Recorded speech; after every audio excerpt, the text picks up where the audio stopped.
ఉన్నారు కాబట్టి చెబుతున్నా, గ్రామదేవతల ఆరాధనని అశ్రద్ధ చెయ్యకండి దయచేసి. గ్రామదేవతల ఉత్సవాల్లో అన్ని వర్ణాల వాళ్ళు పాల్గొని ఆవిడ ముత్యాలమ్మ కావచ్చు, పోలేరమ్మ కావచ్చు, ఎవరైనా కావచ్చు, ఆవిడే పరబ్రహ్మస్వరూపం అని ఆరాధన చేయండి. ఖచ్చితంగా మీ కుటుంబాలన్నీ బాగుంటాయి, మీ కుటుంబాలన్నీ బాగుంటాయి.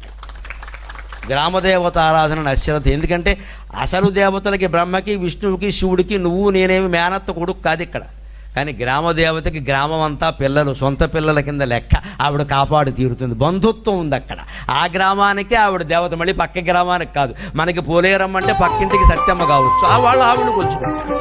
బంధుత్వం ఉంది అక్కడ. మన పితృదేవతలు మనని కాపాడినట్టే గ్రామదేవతలు మనని కాపాడతారు. హిందూ సంస్కృతిలో గ్రామదేవత ఆరాధన చాలా ముఖ్యం. ఏటా ఉత్సవాలు ఏం మానకూడదు. ఇప్పుడు హింస మాత్రం పనికిరాదు, జంతు హింస చేయకూడదు. అందరూ అమ్మవారికి సంతానమే. కానీ మామూలుగా చేసే విధానంగా హాయిగా చేసుకోవాలి. ఆ గ్రామదేవత కూడా పురుషోత్తముడితో